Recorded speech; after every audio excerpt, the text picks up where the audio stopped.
I end the call, my hand trembling, and open my laptop. I search for Miami strip club fire, and the headlines flash across my screen. Breaking fatal fire at South Beach Club. Multiple casualties in Miami nightclub disaster. One dead. Dozens injured in strip club inferno. Hey there, it's Serena. The cafe is full of weekend energy as my friends lean forward, their eyes glinting with mischief. Nora taps her perfectly manicured nails against her coffee cup. Come on, En. When was the last time you had any real fun? I stir my latte, watching the foam twist into abstract patterns. The truth stings. I can't recall the last time I had any spontaneous fun. My social life now is made up of scheduled coffee meetups and the occasional dinner parties, where everyone is home by 10. Charlie adores you, Madison adds, but her words hit like a cage with golden bars. My wedding ring catches the sunlight, throwing tiny rainbows on the table. The weight of it reminds me of promises made and rules accepted. No drinking unless Charlie's there, no clubs, no late nights with single friends. I'm happy, I argue, but my own words sound hollow, even to me. Rachel laughs. You're 26, but you're living like you're 60. She pulls out her phone, her crimson lips curving into a smile. I'm off to Miami next weekend for a teachers' conference in Austin. It's the perfect cover. My stomach churns. 3 days, Nora whispers. 3 days to remember who you were before becoming Mrs. Perfect. The walls of the cafe feel like they're closing in on me. Charlie's face fills my thoughts. His kind smile, his unquestioning trust. My hands shake as I lift my cup. Madison grabs my free hand. We'll take care of everything. Charlie won't find out. A war rages inside me. The faithful wife fights the part of me that screams to break free. He checks my credit card statements. Cash only, Rachel winks. I've got connections at a travel agency. No paper trail. My phone vibrates, a message from Charlie. Hope you're having fun with the girls. Don't forget, we're having dinner with my parents tonight. The screen blurs as tears threaten, but I blink them away and sit up straighter. When we do this, Nora corrects, it stays in Miami. The words taste of freedom and betrayal. My friends cheer, hugging me tightly. Their excitement contagious, burning away the guilt. We spend the next hour planning flights, hotels, outfits Charlie would never approve of. Rachel scrolls through her phone, showing me pictures of South Beach clubs. Remember college? Dancing till sunrise, mysterious strangers, living without permission from daddy. The memories flood back. Wild nights, stolen kisses, the electric thrill of uncertainty. Before Charlie, before promises, before I became someone's wife. What about work? I ask, grasping for practical concerns like a lifeline. Nora waves her hand dismissively. I've got teacher friends in Austin who will cover for you. Plus, I saved all the materials from last year's real conference. The plan falls into place quickly. My friends have an answer for every concern, a solution for every obstacle. Either they've thought of everything, or maybe they've been planning this for months. That night, lying next to my sleeping husband, I rehearsed the lie. The conference will help my career. My voice fades into the darkness. It's important for professional development. Charlie pulls me closer in his sleep, his arm protective across my waist. I nestle against his chest, inhaling his familiar scent. The guilt threatens to overwhelm me, but beneath it, something else stirs. Anticipation, rebellion, a spark of the wild girl I buried long ago under layers of compromise. My mind drifts to the first time we met, college seniors at a mutual friends party. Charlie stood out, a pillar of calm amidst the chaos of drunken noise. While others offered me shots, he offered me water. He drove me home instead of trying to take me to his place. I fell for his steadiness, his certainty. The rules came later, wrapped in concerns for my safety, my reputation, our future. Each rule seemed reasonable on its own, but together they formed invisible bars of a cage. The ceiling fan above spins in steady rhythm, matching my heartbeat. Charlie's breath warms my neck, trusting and unaware. I've never lied to him before. Morning comes too soon. Charlie packs my Austin suitcase while I shower. Sensible blouses, knee-length skirts, comfortable shoes. The other suitcase, packed by Nora, weights filled with sequins, crop tops, mini dresses, and stilettos that would make Charlie's eyes pop. You'll call every night? Charlie asks, as he helps me load my car. concern in his voice. Of course, I say, another lie slipping easily off my tongue. Reception might be spotty at the conference center. He kisses me goodbye, sweet and gentle. I'm proud of you, taking the initiative for your career. His words pierce me like shards of glass. I force a smile, wave goodbye, and drive to Nora's house. My friends are already in her kitchen, champagne flowing. To freedom, Madison toasts. I raise my glass, trying to match their enthusiasm. The bubbles tickle my nose as I sip, reminding me of my wedding toast, when Charlie beamed at me, promising forever. 3 days in Miami, I tell myself. It's harmless. A short escape, a chance to remember who I am, beyond the boundaries of Charlie's love. The champagne turns sour in my stomach as Nora books our flights. No turning back now. Hey, it's Charlie, he texts. I watch Serena's car disappear around the corner, proud of her for how far she's come, from a carefree college girl to a dedicated teacher. My wife. The house is silent as I enter. Her coffee mug sits in the sink, a faint lipstick stain on the rim. I run my finger along the mark, smiling at how she arranges everything before she leaves. Even rushing to pack, she folded the throw blanket, straightened the magazines on the coffee table. My phone pings, another text from my mom. Remember to water Serena's plants while she's at the conference. Of course, Serena reminded her mother. She always thinks of everything, takes care of everyone. She's the complete opposite of the wild girl I met at Brad's party senior year. I remember that night clearly. Serena dancing on a table, mascara smeared, a guy's hands on her hips. I was drawn to her not by desire, but by the need to protect her. I offered her water, drove her home, gave her my number. 3 days later, she called. Embarrassed, grateful, different in the daylight. Now, I walk through our bedroom, touching her side of the bed. Her pajamas lie folded on the pillow, waiting for her return. The closet door's open, a reminder of how she always forgets to close it when she's in a hurry. My colleagues say I'm controlling, but they don't understand. Every rule exists for a reason.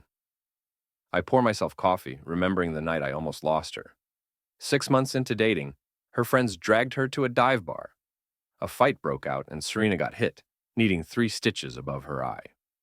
In the ER, holding an ice pack to her face, she promised to be more careful. I promised to keep her safe. The boundaries grew naturally after that. She suggested some herself. I don't need to drink without you there. Those clubs were never my thing. I like quiet nights at home better. My phone buzzes with a text from Serena. Made it to Austin. Opening ceremony starting soon. Love you. I type back, proud of you. Stay safe. The house feels empty without her presence. I turn on ESPN, trying to fill the void. Usually she'd be curled up beside me, grading papers or reading romance novels. My friend Marcos, one of my buddies, says, Serena's out of town. Perfect time for guy night at Murphy's Pub. Rain check, I reply. The thought of bars makes my stomach turn. Got work to catch up on, he laughs. Man, she's got you trained even when she's gone. I hang up, irritation bubbling inside me. They don't see what I see, the peace that replaced chaos in Serena's eyes, how stability makes her shine. The afternoon stretches endlessly. I clean the garage, organize tools, anything to keep myself busy. By evening, I'm scrolling through photos on my phone. Serena and me at Christmas, at her parents' anniversary party, in our garden last spring. In every picture, she's smiling. Really smiling. Not like those old college photos, where her eyes had something frantic. Searching. My phone pings again. A text from Serena. Heading to dinner with conference people. Reception might be spotty at the restaurant. Talk tomorrow. Miss you. I send a heart emoji, something I'd never do with anyone else. The night winds down. I lie in our bed, her side cold and empty. 3 more nights without her. Sleep comes slowly as I imagine her in Austin, safe in a hotel room, preparing for tomorrow's sessions. My beautiful, responsible wife. I dream of her smile. Miami explodes around me in neon lights and bass. The sensory overload hits hard after years of quiet. I'm already 3 shots in, my skin sticky with sweat and spilled vodka. The music pulses through my body, awakening something wild. My wedding ring lies heavy in the hotel safe, along with my conscience. Your turn. Rachel pushes a tall Brazilian toward me. His cologne wraps around me like smoke. We dance. His hands slide lower. I should stop him. I don't. Hours blur together. Different clubs, different men, more shots. Nora's credit card gets declined, but Rachel knows people. We end up in VIP, drinking champagne, with strangers claiming to be producers. The air smells like sweat and cheap cologne. We're drunker than we should be, louder than we should be. A dancer pulls me onto the stage. His body ripples to the music as he grinds against me. The crowd screams. Nora waves more bills. My face burns with shame and excitement. The smoke appears first, thin wisps curling from somewhere backstage. No one notices. They're too caught up in the music, the flesh, the fantasy. Then there's a scream, different screams. The sprinklers turn on, but they aren't working properly. The smoke thickens. People surge toward the exits. "Stay together!" I shout, grabbing Madison's hand. Rachel's ahead. "Where's Nora?" The crowd presses, someone's elbow catching my ribs. I lose Madison's hand. The smoke burns my lungs. Water pours down, making the floor slippery. "Fire!" The word ripples through the crowd, and panic explodes. Bodies press in from every direction. I can't breathe. A crash. Glass shatters. More screams. The smoke turns black and toxic. My eyes sting. I stumble, knees hitting the floor.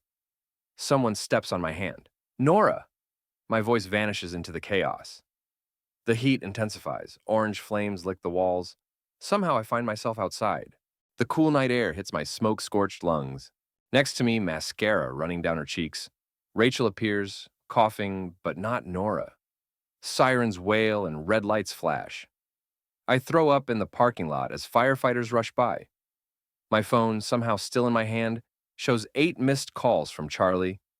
A paramedic wraps a blanket around my shoulders. My dress is torn and my legs are scraped raw. She asks me questions I can't answer. "Anyone else with you?" "Nora." Oh God, Nora. They won't let us back inside. We watch as the flames rise higher. My friend is in there. My friend is in there, and I shouldn't even be here. The paramedic insists on taking me to the hospital for smoke inhalation and minor burns. The sound of a news anchor fills the quiet living room, delivering breaking news from Miami Beach.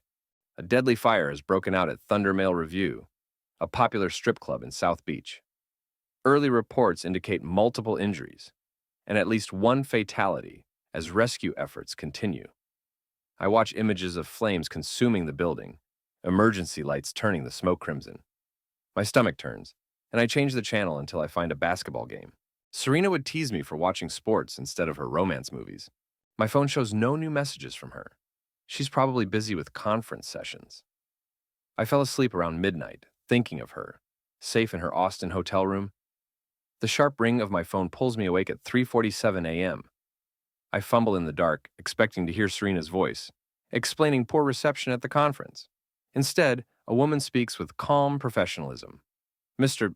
Charles Reeves, this is Mount Sinai Medical Center in Miami. Your wife, Serena Reeves, has been admitted following an incident." My mind stumbles on the word Miami. There must be a mistake. My wife said she was at a teaching conference in Austin. She was brought in from the Thunder Mail Review Club. There was a fire. The room spins. I sit up, switching on the lamp. The strip club fire. "Yes, sir, she's stable, but we need family present. She suffered smoke inhalation and minor burns." The rest of the conversation blurs into static. I hang up, my hand shaking. I open my laptop and search for Miami strip club fire. The headlines flash: "Breaking, fatal fire at South Beach Club. Multiple casualties in Miami. Nightclub disaster, 1 dead. Dozens injured in strip club inferno." My fingers hover over Serena's number. How many lies? How many nights of poor reception while I booked the first flight to Miami. The hospital corridor stretches endlessly, the smell of antiseptic filling the air. A nurse leads me to her room. Through the window, I see the oxygen tube in her nose, her still form, her neck streaked. She's wearing a thin hospital gown instead of the professional outfit she packed for the conference. I push open the door. Her red-rimmed eyes meet mine, filled with fear. "Charlie," her voice cracks. "I'm so sorry. Nora, we couldn't." The name clicks. Nora. She was there too. Serena's face crumples. She didn't make it out. The words hit like a physical blow. Nora did, and I whisper, in Miami? Every call, every text from Austin. I can explain. Serena reaches for me, but I step back. Explain what? How you died in a strip club fire? That's what I would have heard. My voice catches. If you'd been 10 feet further from the exit, if the smoke had been thicker, I needed to feel free. Tears streak down her face. Your rules, your boundaries, kept you safe. The words explode from my chest. While you were grinding on strangers in clubs, did you ever think about why those boundaries existed? Did you remember the stitches in your face the night I had to pick you up from that bar? Where I'm not that girl anymore? No, ice fills my veins. You're worse. That girl was honest. A nurse appears in the doorway, drawn by our voices. Sir, she needs rest. I pull out my phone and call Serena's parents. What are you doing? Panic edges her voice, telling them their daughter nearly died living out some spring break fantasy, that their friend's daughter did die. Charlie, please! Serena's monitors beep faster. The nurse steps forward, concerned. Her brow furrows. I move toward the door. I'll have divorce papers drawn up this week. Don't do this. Serena tries to sit up, wincing. We can work through this. I'll do anything. You already did everything. Everything I asked you not to do. Everything that could have killed you. My hand grips the doorframe. The woman I married would never... I'm still me, she says. The you who lied for days. The you who watched me pack your conference clothes and kissed me goodbye. The you who let me be proud of you while you planned all of this. I can't continue. The nurse touches my arm. Sir... I straighten my shoulders. Look at my wife, the stranger in the hospital bed. I'll have my lawyer contact you, I say, walking away passing the nurse's station and heading through the automatic doors into Miami's humid night. My phone buzzes. It's Serena's father calling back. I'll tell him everything about the lie, the club. Let him hold his daughter accountable since I couldn't. In my pocket, my wedding ring digs into my clenched fist. 6 years of trust burned away in one weekend of freedom. I flag down a taxi and head to a hotel. Tomorrow, I'll book a flight home, call divorce lawyers, and begin untangling my life from her lies. And somewhere, in a hospital room, my wife, the woman I thought I knew, is learning that some kinds of freedom cost everything. I stand before Nora's grave, fresh flowers trembling in my hands, 1 month since the fire. The headstone reads, Too young, too soon. Nora Elizabeth Palmer, beloved daughter, friend. The divorce papers arrived yesterday. Charlie's signature is stark and final at the bottom. Mine is still missing. My finger traces where my wedding ring used to sit. The skin is still pale beneath my summer tan. I place the lies against the headstone. Nora loved lies, I whisper, the words feeling inadequate against the weight of the consequences. This should have been my weekend to stay home. The cemetery path bends beneath my feet as I walk away. My apartment waits, a sterile one-bedroom. Nothing like the home Charlie and I built. My clothes still smell like smoke, no matter how many times I wash them. My phone buzzes again. A text from my mother. Dinner tonight? They're trying so hard to understand, to forgive, but I see it in their eyes. Disappointment mixed with fear. Their daughter, the liar. The school placed me on administrative leave. Too many angry parents, too much negative press. A teacher at such a place, they whispered. I scroll through old photos, torturing myself with memories. Nora's wedding day, our college graduation, her last Instagram post, getting ready for Miami, champagne in hand. Girls gone wild, the caption mocks me now. The therapist says I need to forgive myself. But how? Every choice, every lie, led us to that club, to those flames, to Nora trapped behind a wall of fire while I stumbled to safety. Charlie moved out of state. His mother told mine he couldn't bear driving past our favorite restaurants, seeing mutual friends. I destroyed more than our marriage. I destroyed his trust in love itself. My new life fits into a handful of boxes. No photos on the walls, no wedding china in the cabinets, no evidence of the woman who promised forever to a man who only wanted to protect her. The media circus died down. No more reporters asking about that night. No more cameras capturing my face as I left the courthouse. But the silence screams louder than any question. I tried writing Charlie a letter, but the words tangled and died. What could I say? That I'm sorry for betraying every promise? That freedom tastes like ashes in my mouth? Some nights I wake gasping, smoke filling my phantom lungs. Other nights I dream of dancing, of shots, of dangerous freedom. Then I remember Nora, dancing beside me, laughing, dying. The therapist says healing takes time, but some wounds leave scars too deep to heal. Some choices echo forever in empty rooms and lonely beds. I was so desperate to break free from golden chains. I never saw the steel ones forging in the flames. Now I'm free and completely alone. 1.